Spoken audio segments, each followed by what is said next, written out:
cop for the 211. I got put on probation. Now, the judge was going to give me 5 years in CYA, but it was my first felony ever being arrested for a felony charge. So he gave me a year in juvenile hall. Now, after I got out, I was caught on probation and I was running amok. I didn't have any family or foundation.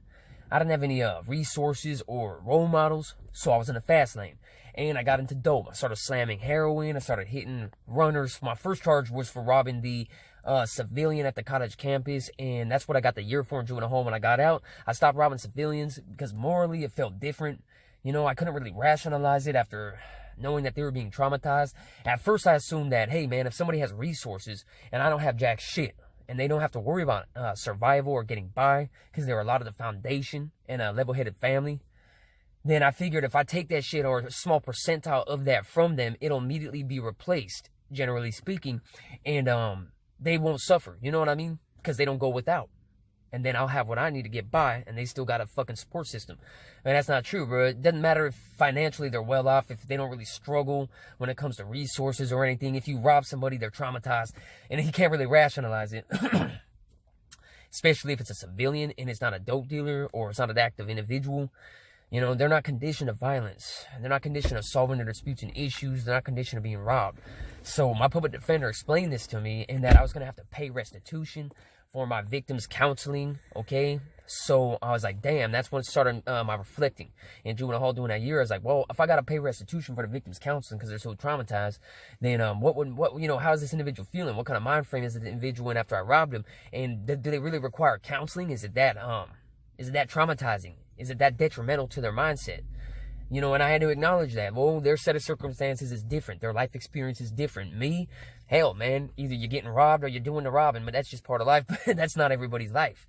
You know, so I don't mean to come off soulless. I'm trying to get through to you how it's a different in perception or viewpoint based upon your circumstances. And you got to be logical and consider that, homie. Not everybody grows up with everything they need handed to them, bro. Okay? Anyways, I did a year in juvenile hall, got out, running the muck in the fast lane, and I kept getting caught up for probation violations because I was on felony probation for that robbery. Now, I got into dope, started slamming heroin, and I'd go into main jail and I'd be kicking heroin. And if you don't know, they don't give you jack shit for withdrawals. I mean, they only give you Motrin and a suppository and tell you to shove it up your ass. And you're too prideful to do that, and it wouldn't even help that much in the first place. So you don't really do that, go that route, homie. You just take the Motrin, it didn't do jack shit. You go through heroin withdrawals. You got that cell light in your face, homie. It's a very uncomfortable environment. There's 2 facilities here in Ventura County. One is main jail, one is Todd Road. The only time I really sat around in main jail was at first when you first get busted. You're waiting to get sentenced. After you're sentenced, you usually go to do your violation time in Todd Road. Or if you're facing serious charges, you'll sit and you'll fight them in main jail. Okay? Now, usually I went to Todd Road majority of the time because I was in there for probation violations. But at a certain point in time, I was facing 25 to life. That's when I was in main jail. We're not going to go into detail. I don't glorify that, homie. I don't really draw attention to that, homie. I don't ask for people to unnecessarily focus or obsess over me, dog. And that includes law enforcement, bro. You know what I mean? So we don't go into detail, bro. We're going to keep it simple, okay? But that's why I'm red band to this day. When I go to jail, I'm with the violent offenders, and they're the most violent offenders in the facility. It's red band. I mean, I'm not glorifying. I'm not trying to fucking dramatize shit, homie. I'm just being real with you. There's different classifications, okay? Here, orange band is no good. Blue band is general population. Normal run-of-the-mill inmates. Gray band is a felon. Gray band with red tracer is a felon with in-house, like an in-house rap sheet, such as, you know, getting busted with some dope or getting in a bit of trouble in-house in the facility. You know, if you're a felon and put that red tracer on you, that's gray with a red tracer. Then you got green band with administrative segregation. And then you got red band. I mean, that's where I go. That's where the violent offenders are. People who are facing life. People who are in there for serious assault with great bodily injury, so on and so forth. Excuse me. Bear with me. My allergies, they strangle you, boy, homie. They make me fight for oxygen, homie. But I'm here. I'm here, bro. Bat my eyelashes, staring off into the horizon. But check this shit out, man. So when I hit jail, I go through withdrawals a lot of times because I was strung on a heroin while in the streets. And main jail, man, disgusting, bro. And you got to be in suicide watch. If you don't know, that's a mandatory, legally required or mandated segment of time. It has nothing to do with your mindset. You have to go through suicide watch for 3 to 5 days, okay? It's a dirty environment. Everybody's usually kicking or coming down off meth or whatever. The meth The tweakers, they got it lucky, man, because they don't go through withdrawals. They just tired, bro. They want to sleep, and then they want to eat your food, bro. And you can't eat it because you're going through heroin withdrawals. So the tweaker gets your tray, and they're like, and you're just like, dang, you son of a bitch. They're all fidgeting in the moonlight, homie, and you don't got to pay for it? What the fuck?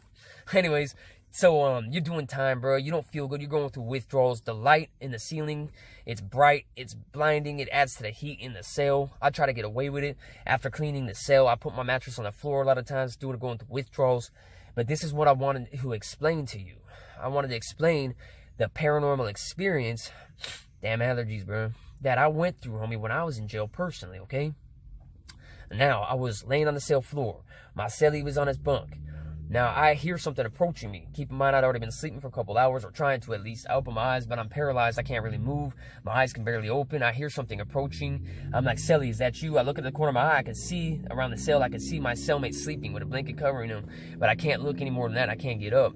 And then I can't look to see the direction in which this noise is coming from, but it's footsteps, and it's approaching closer and closer.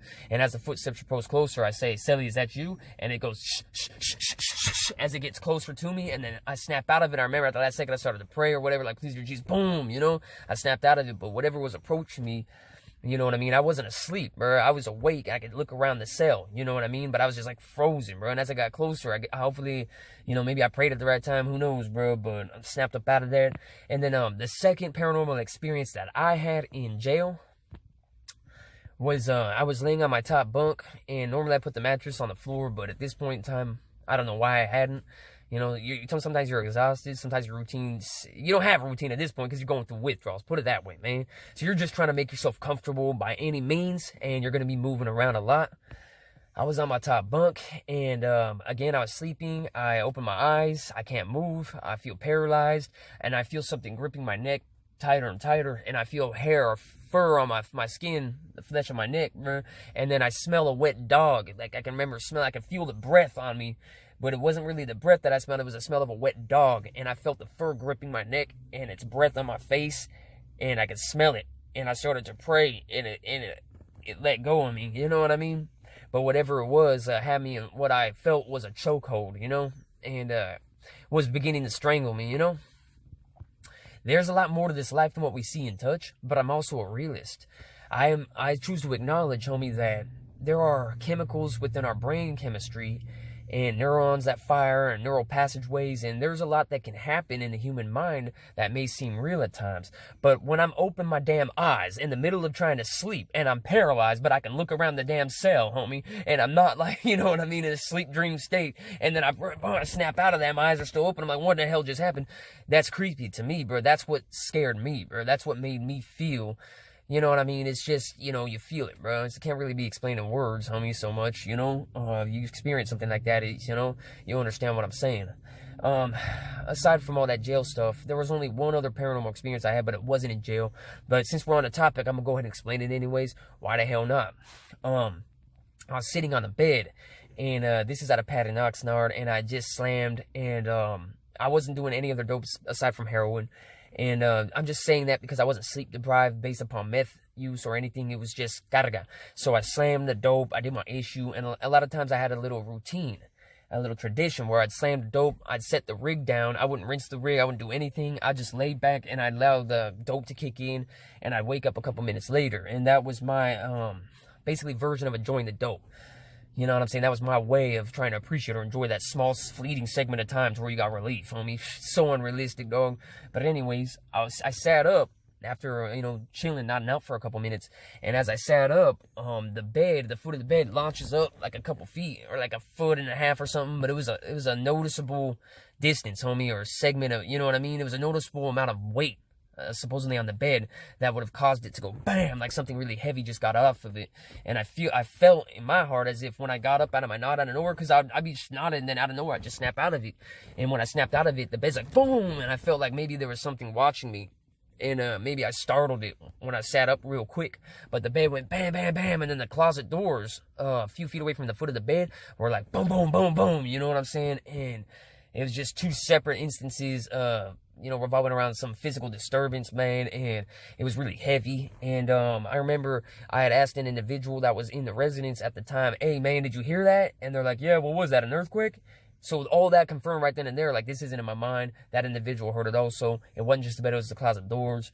You know what I mean? Like, again, I'm a realist. So I'm not going to say, yeah, I had a ghost encounter, and I'm a ghost hunter. Yeah, man.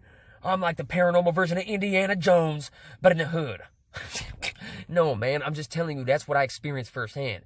And those are the things that I couldn't explain, homie, with logic or any other semblance of information. You know what I mean? And a couple of those took place when I was in jail doing time, man. When I was in juvenile hall, we used to mess around with the Ouija boards. And that was creepy, bro. I ain't never messed around with that as an adult, as a grown man, homie. I stand against evil, homie. We rocking against the devil, dog. We here to drill him in his dick. I'm gonna shoot the devil dick off with a big 5.56, 7.62, bang, homie. Because we rocking with God, dog. And if you don't understand that, I'm sorry, bro. But God needs soldiers right now, homie. And I'm not taking this to a religious standpoint. I'm taking this to a what's right standpoint, homie.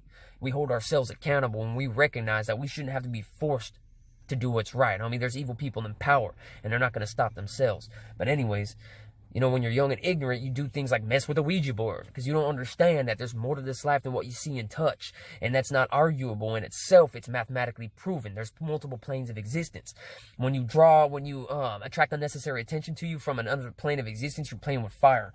So in the Ouija board, there's some kind of weird shit making Ouija boards in juvenile hall, but nothing quite like as an adult. And I didn't ask or draw that attention intentionally, or that energy intentionally toward me as an adult. It was just due to my life choices, my mindset, and my lifestyle. Telling myself I had the right to slam dope, telling myself I could rob runners if it wasn't civilians, like the person at the college I robbed, and I wasn't traumatizing them because they're dope dealers and I could rob them, right? But then I realized, no, they still get all traumatized. First of all. Second of all, you know, if your time and energy is spent toward escaping reality with a substance like that, and you're robbing dope dealers and shit, you can't really invest your time to put a stop to world-destroying cycles and the people that design and perpetuate them. You know what I mean? You kind of choose your existence. So regardless of our circumstances, regardless of inequality, a corrupt system, them creeps in power that create poverty and utilize gang members and minorities and immigrants as scapegoats, there's a lot of that creepy, world-destroying bullshit going down. But regardless of all that mayhem, regardless of how unfair your circumstances are, you can choose, homie, to reflect on what you possess internally. Them creeps in power, they don't want us aware.